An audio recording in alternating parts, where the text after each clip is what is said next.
안녕하세요, 널스마입니다. 여러분들에게 2020년은 어떤 해였나요? 새학기를 맞이해서 동기들을 볼 생각을 했던 학생분들에게도 힘든 시간이었을 거고, 자영업자분들도 또 의료진분들도 여러 국민분들이 힘든 시간을 보내지 않았을까 싶습니다. 저는 그분들 중에서 오늘은 간호사 측면에서 좀 이야기를 해보고자 합니다. 코로나19가 발생하고 많은 의료진들이 의료 지원에 나섰죠. 그 중에 간호사분들이 처음엔 대구로 또 지금은 서울로 여러 지역에 있는 분들이 여러 지역으로 지금 의료 지원에 나가 있는 상태입니다. 원래 병원에 근무하고 계셨던 분들의 경우에는 환자분들을 보면서 고군분투하고 있을 거고요. 또 코로나 전담 병원에서 근무하고 계신 분들은 사랑하는 사람과 잠시 떨어져 있어야 할 때도 있었을 거고요. 의료 지원으로 가신 분들은 가끔은 두렵고 무서운 마음도 들었겠지만 그 자리에서 열심히 일을 해주셨을 것 같습니다. 점점 코로나는 길어지고 있고요. 긴 싸움에 지치기도 하겠죠. 2021년도는 어떨까요? 이 코로나19가 끝이 날까요? 오늘은 어떤 이야기를 할까 많이 고민을 하고 있다가요.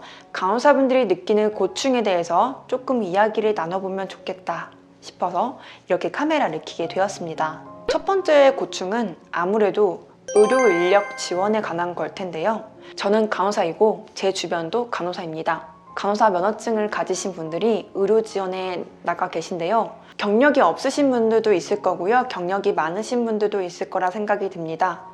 간호사 경력에 따라 적재적소에 배치가 되어야 하는데요. 병동이나 중환자실에 경험이 부족한 간호사가 투입되면서 오히려 기존에 일하고 계셨던 간호사분들이 더 소진이 되는 상황이 발생하기도 합니다. 저는 무조건적인 인력 배치보다는요, 경력에 따른 선별을 해서 그 다음에 배치가 되었을 때 그게 바로 기존에 일하시는 간호사분들을 돕는 일이라고 생각이 듭니다. 경력이 많으신 분들이 선별 진료소에 대거 투입이 되고 임상 실무 경험이 없는 분들이 병동에 투입되는 그런 상황이 발생하면은 아무래도 업무를 하는데 지장이 생기고 또 환자 간호하는데 어려움이 생길 수 있겠죠. 저는 이런 부분에 대해서 정말 많은 목소리를 들은 것 같습니다. 이 부분이 개선되었으면 좋겠습니다.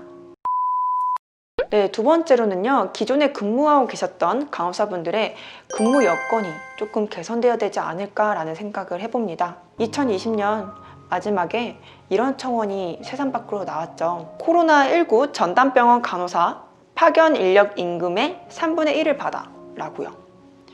코로나 전담병원에서 근무하고 계신 분들은 언제 다시 일상으로 돌아갈 수 있을지, 코로나 전담병원에서 근무한다는 이유만으로 주변 사람들을 만나기가 쉽지가 않습니다. 내가 사랑하는 사람을 만나는 것도 쉽지가 않고요. 몇 달이고 긴 시간 코로나19와 싸워왔는데 민간 인력 지원과 코로나19 전담에 근무하는 간호사의 임금 차이가 3배 가까이 차이 난다고 하면은 여러분들이라면 사기가 저하되지 않을까요? 저는 간호사도 결국에는 노동자라고 생각합니다. 봉사와 희생만 강요하기에는 간호사들이 소진이 너무 빠르게 되는 것 같습니다. 저는 적당한 보상과 대우가 꼭 있어야 된다는 생각이 듭니다. 코로나 전담병원의 인력이 수당이 4만 원이라니요. 그거는 저는 너무 슬프고 황당한 일일 거라고 생각이 듭니다. 코로나 확진 환자를 간호할 때도 많은 확진자분들이 의료진들을 응원을 해주셨어요. 물론 응원을 하는 많은 민간인 분들, 많은 확진자분들도 있는 걸 알지만요. 그 중에서는 몇몇 분들이 간호사를 힘들게 한다는 기사와 이야기를 종종 전해 듣긴 합니다. 당연한 건 없습니다. 간호사분들이 지금 긴 싸움을 하고 있는데 확진자분들이나 아니면 검사를 받으러 오신 분들이 간호사분들을 존중하지 못한다면 정말 일하기 힘들겠죠. 2021년도에는 간호사분들을 조금 더 존중해 주셨으면 좋겠습니다. 2021년도에도 간호사분들은 환자 가장 가까운 곳에서 고군분투할 예정입니다. 이건 비단 코로나19 상황만의 문제는 아니라고 생각이 드는데요. 간호사는 늘 환자 가장 가까운 곳에서 최선을 다해서 간호를 해왔습니다. 이런 간호사분들에게 막 존경까지 바라는 건 아니지만 추위와 또 더위와 싸우는 간호사분들을 존중해 주셨으면 좋겠습니다. 많이 지치고 힘들겠지만요. 정말 애국하는 길은 집에 있는 것 같습니다. 코로나 블루라고 하죠. 우울하고 힘들겠지만 다 같이 노력해서 우리나라만큼은 의료 붕괴가 일어나지 않기를 바랍니다. 확진자 수가 정말 줄었으면 좋겠고 간호사분들이 힘들게 일을 하고 있는 만큼 빨리 코로나가 종식되기를 간절히 바랍니다. 그러면은 이만 줄일게요. 안녕. 북적북적한 출근길, 얼굴을 마주하고 나누는 소소한 대화, 매일 주어졌기에 소중함을 잊고 지냈던 나의 일상이 하루아침에 멈췄습니다. 그리고 시간이 흘러도 적응될 것 같지 않던 나날들이 어느덧 일상이 되었습니다.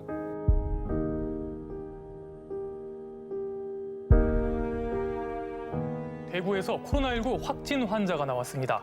국내 31번째 확진 환자입니다. 국내 첫 슈퍼 전파 사례로 보고 있습니다. 지난 2월 국내에서 가장 많은 감염자가 발생한 도시 대구. 난생 처음 접하는 혼란 속에서 기꺼이 최전선으로 향하는 이들이 있었습니다.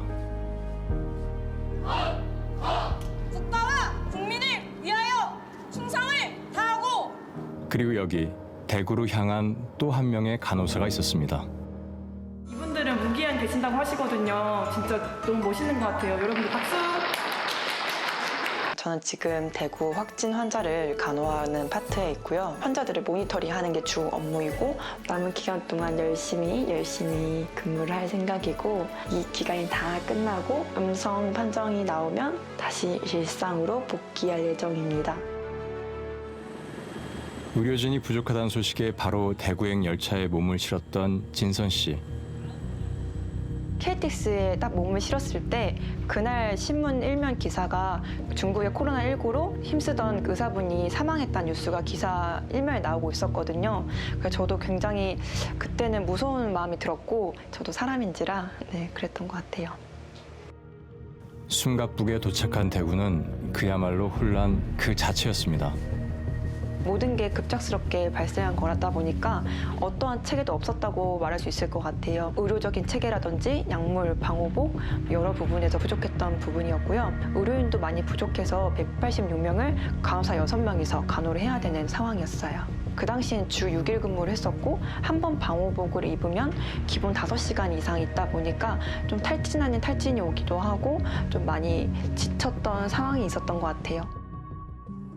극한의 상황 속에서도 그녀가 버틸 수 있었던 건 함께하는 동료들이 있기 때문이었습니다. 그냥 모든 국민들이 코로나 음성 판정 받을 때까지 최대한 희생적인 정신이 있을 겁니다. 하루빨리 이 코로나 사태 해결돼서 진정됐으면 좋겠고 다들 같이 힘내고 나가는 그날까지 화이팅!